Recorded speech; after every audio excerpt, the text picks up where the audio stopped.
Assalamualaikum warahmatullahi wabarakatuh.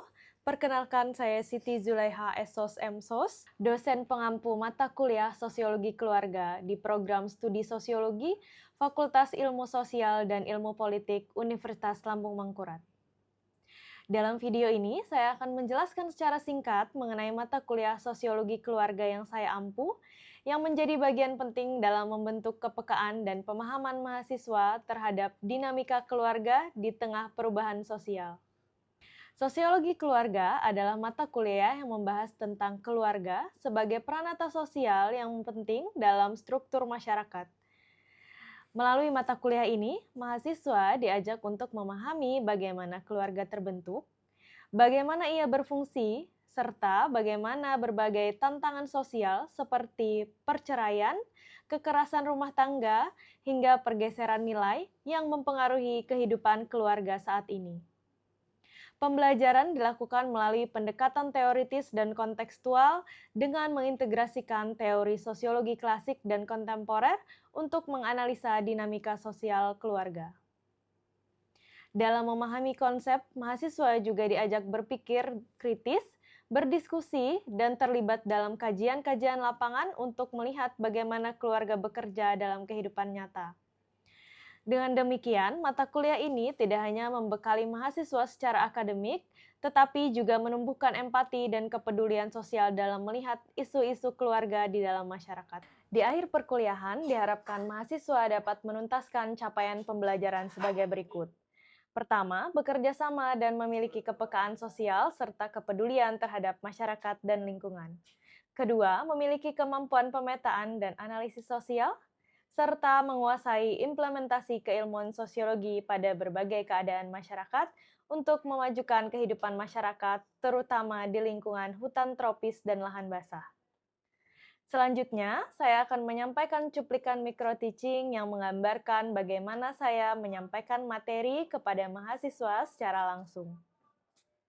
Pada bagian ini, saya mengajar topik tentang cinta, seks, dan pemilihan pasangan dalam keluarga.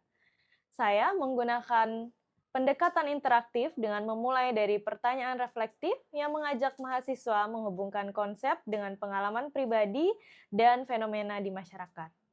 Bagi teman-teman semua, ya, sebelum memulai perkuliahan pada hari ini ada baiknya kita berdoa menurut agama dan kepercayaan kita masing-masing agar ilmu yang kita dapat hari ini di dalam kelas membawa berkah untuk kita semua. Berdoa dimulai. Jadi pertemuan sebelumnya kita sudah bahas terkait dengan apa itu definisi keluarga, lalu kemudian juga bagaimana tipe-tipe keluarga, struktur, fungsi yang kita sudah bahas di beberapa minggu ke belakang. Hari ini kita akan bahas terkait dengan cinta, seks, dan pemilihan pasangan dalam pembentukan keluarga. Ya, jadi harapannya di akhir pembelajaran teman-teman tahu apa saja yang menjadi pembentuk keluarga terkait dengan cinta, seks, dan pemilihan pasangan tersebut. Ya.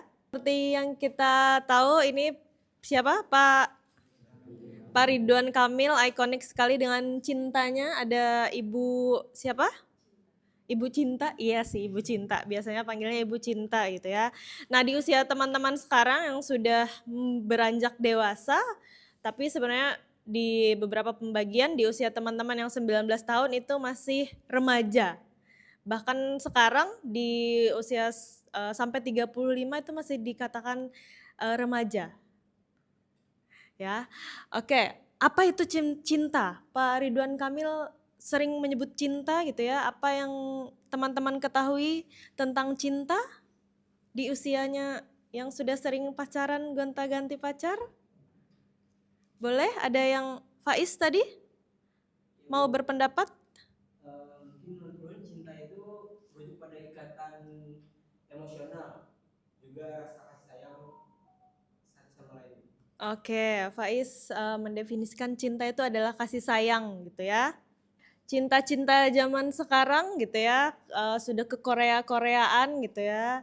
Nah, sebenarnya menurut Raho di 2023 dia mendefinisikan ada 3 cinta gitu ya.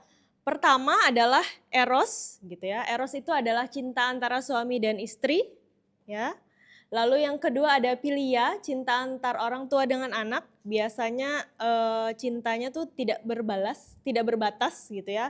Untuk apalagi ibu ke anak gitu ya. Kasih ibu sepanjang hayat gitu ya. Lalu yang ketiga adalah cinta manusia kepada Tuhan atau yang disebut dengan Egypt gitu ya. Ini ditulis oleh Raho 2023. Dengan cinta maka kita tidak akan jauh-jauh dari kata atau istilah seks ya. Ada seks, ada gender gitu ya. Kira-kira apa yang teman-teman pahami terkait dengan seks? Apa Riyadi boleh? Jenis kelamin. Yang lain? Ada yang tahu apa itu seks gitu ya? Karena kita sudah sering sekali belajar, terutama mungkin teman-teman yang sudah ambil mata kuliah sosiologi gender pasti sudah hafal gitu ya apa itu perbedaan seks dan gender gitu ya. Karena itu adalah dua hal yang berbeda. Ya. Ada seks dan ada gender gitu ya. Kalau seks gitu ya, seks itu adalah pembedaan jenis kelamin berdasarkan faktor biologis, hormonal dan patologis. Jadi seks itu tidak bisa dipertukarkan. Ya, seperti misalnya kalau perempuan sifatnya dia menstruasi, lalu kemudian dia hamil, dia melahirkan, itu tidak bisa dipertukarkan dengan laki-laki. Pak, gantian yuk, bapak yang menstruasi, bapak yang hamil, bapak yang melahirkan, bapak yang menyusui. Itu sama sekali tidak bisa, gitu ya. Sehingga itu yang disebut dengan seks. Seks ada berapa, teman-teman? Seks hanya ada dua, perempuan dan laki-laki. Gitu ya, walaupun di zaman sekarang gitu ya, kalau di Thailand sudah bermacam-macam seksnya. Kalau di dalam ID card-nya mereka bahkan sudah lebih dari dua pembagian seksnya. Tapi kalau kita di Indonesia sebagai negara yang berketuhanan, seks kita hanya dua, perempuan dan laki-laki. Seksualitas ini tadi berkaitan dengan identitas gender, kemudian itu juga berpengaruh gitu ya, karena gender tadi berbeda dengan seks gitu ya. Nah, seksual ini bisa ekspresikan dengan cara melalui interaksi, hubungan kemudian yang mencakup pikiran, pengalaman, pengetahuan, nilai dan emosi bahkan fantasi. Itu berhubungan dengan seksualitas. Gitu ya. Jadi walaupun seksnya perempuan, identitas seksualitasnya itu bisa saja tidak keperempuanan, gitu ya. Itu berbeda, dua hal yang berbeda, ya. Nah, seksualitas ini dikomunikasikan melalui, gitu ya, perilaku seperti mencium, berpelukan, lalu kemudian bersentuhan dengan orang lain, ya. Kalau sekarang kita tahu seksualitas perempuan ataupun laki-laki itu bisa saja terhadap perempuan, sesama perempuan atau laki-laki. Gitu ya. Itu nanti kita akan bahas lebih lanjut di pertemuan nanti gitu ya, terkait dengan faktor-faktor penyimpangan di dalam keluarga, termasuk salah satunya adalah penyimpangan seksualitas. Dalam proses pemilihan pasangan yang seperti kita tahu bahwa sudah terjadi gitu ya perubahan dari masyarakat tradisional ke masyarakat modern saat ini gitu ya. Tentu itu berimbas juga pada pemilihan jodoh gitu ya, pemilihan pasangan dalam pembentuk keluarga.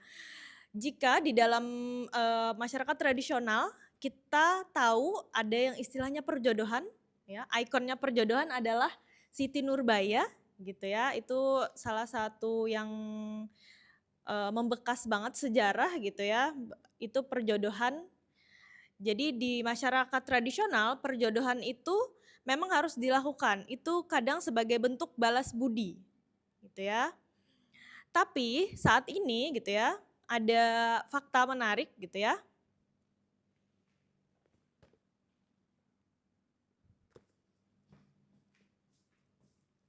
Oke, saat ini faktanya adalah perempuan gitu ya, melakukan pernikahan. Kalau dulu masyarakat tradisional menikah kalau perempuan di usia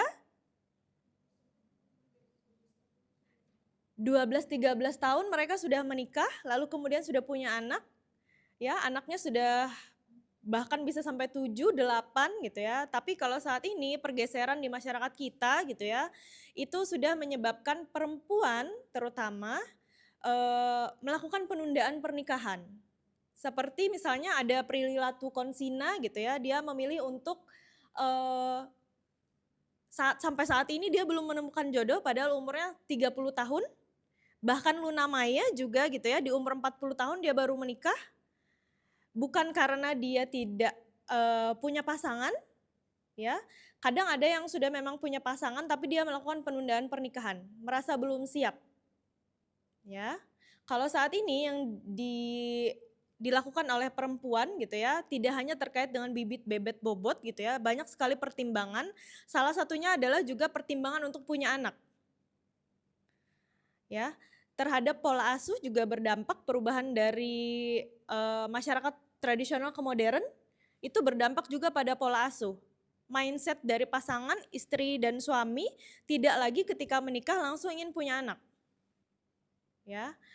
Bahkan ada yang sampai memilih untuk child free atau tidak punya anak, seperti kasusnya Gita Saf gitu ya. Gita Saf dia memilih untuk tidak memiliki anak walaupun dia dan pasangan adalah pasangan subur gitu ya, bisa saja punya anak tapi kemudian dia memilih untuk tidak punya anak dengan satu dan lain hal gitu ya.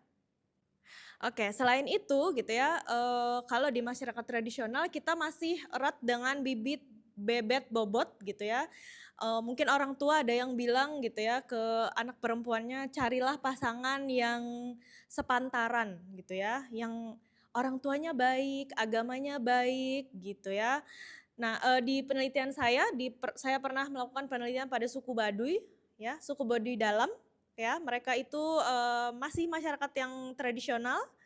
Jadi mereka harus menikah dengan sesama masyarakat Baduy Dalam agar tidak terjadi perubahan, struktur. Ketika dia menikah dengan, masyarakat, Baduy luar saja, maka mereka harus pindah ke suku Baduy luar. Mereka tidak lagi dianggap sebagai suku Baduy Dalam. Itu untuk mempertahankan masyarakat mereka di dalam, Baduy Dalam, gitu ya. Oke, ada beberapa faktor lagi juga yang mempengaruhi dalam pemilihan pasangan. Pertama adalah usia, lalu kemudian kedekatan, status sosial dan ekonomi, juga kemudian ada intensitas interaksi sosial, ada monogami dan wacana pasangan ideal.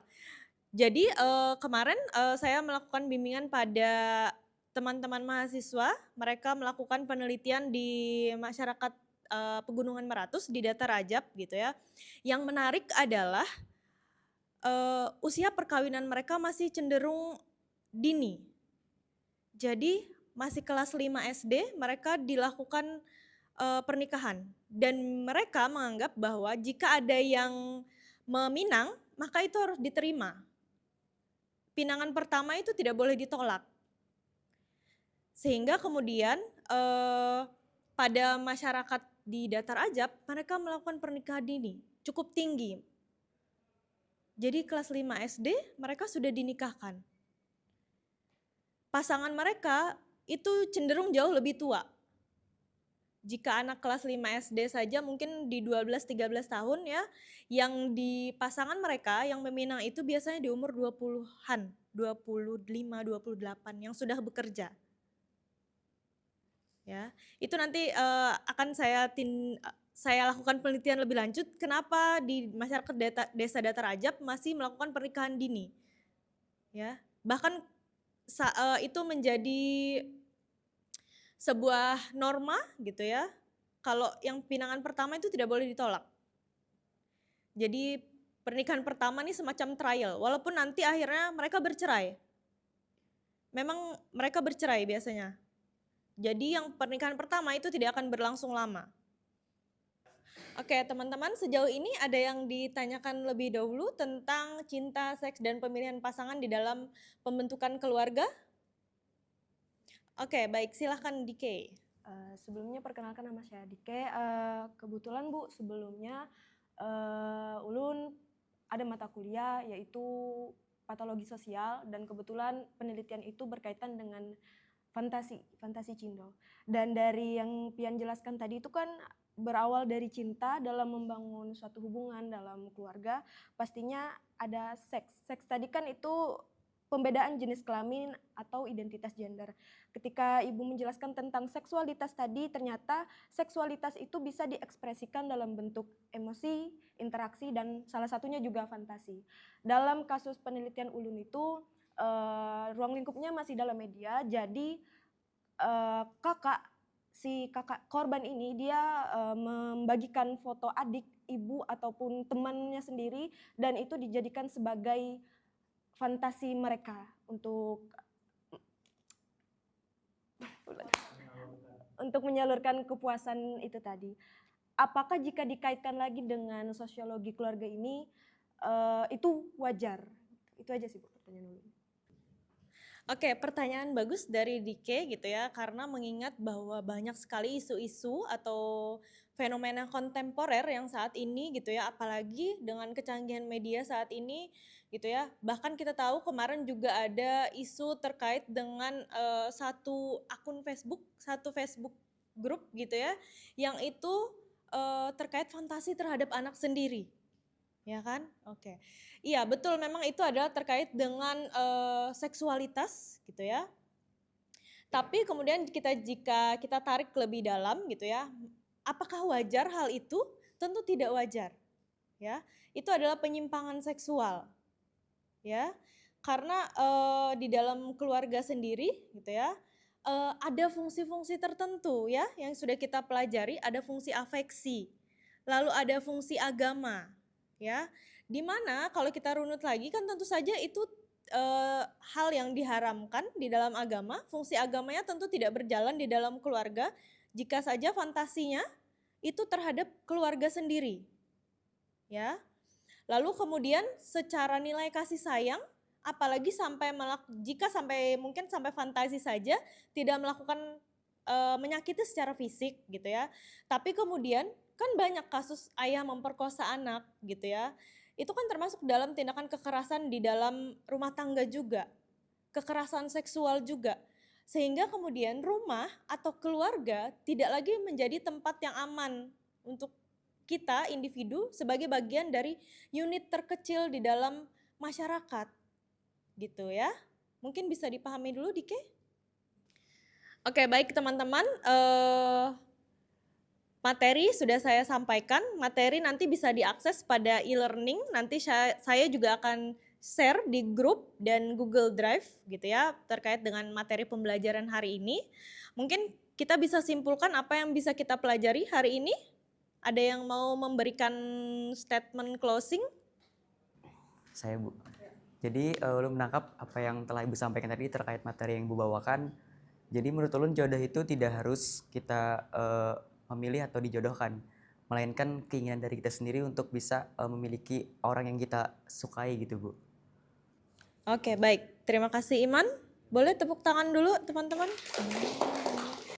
Oke teman-teman, untuk hari ini itu saja materi yang bisa saya sampaikan. Sekali lagi materinya nanti akan saya share ke teman-teman gitu ya. Lalu kemudian untuk pertemuan selanjutnya kita akan bahas terkait dengan perkawinan gitu ya. Bagaimana proses-proses perkawinan baik itu saat ini di dalam masyarakat modern gitu ya. Yang tentu saja itu berbeda dari masyarakat tradisional sebelumnya yang mungkin beberapa dari kita masih memegang teguh nilai-nilai adat gitu ya. Untuk UTS nanti materinya akan saya ambil dari perkuliahan kita selama 7 pertemuan ini gitu ya. Nanti teman-teman seperti biasa tetap bisa akses materinya di Google Drive, di e-learning, dan juga nanti saya akan share juga di grup perkuliahan gitu ya. Nanti ada 4 soal gitu ya, terkait dengan bagaimana struktur keluarga, lalu kemudian terkait dengan tipe kekerabatan, lalu yang ketiga terkait dengan cinta, seks, dan pemilihan pasangan, dan yang terakhir nanti soalnya adalah terkait dengan perkawinan, gitu ya. Ada 4 soal, ya. Oke, teman-teman, closing statement dari saya hari ini adalah cinta dan antar manusia tertinggi dimenangkan oleh Nabi Muhammad SAW kepada umatnya. Sekian dari saya, Assalamualaikum warahmatullahi wabarakatuh. Demikian pemaparan saya dalam mengampu mata kuliah Sosiologi Keluarga. Sebagai dosen, saya berkomitmen untuk terus mengembangkan proses pembelajaran yang kontekstual, reflektif, dan berakar pada kebutuhan masyarakat. Saya percaya bahwa sosiologi bukan hanya untuk dipelajari, tetapi juga untuk dijalani. Dan keluarga adalah ruang awal di mana nilai-nilai sosial terbentuk dan diuji. Terima kasih atas kesempatan yang diberikan. Semoga apa yang saya sampaikan dapat memberikan gambaran menyeluruh. Assalamualaikum warahmatullahi wabarakatuh.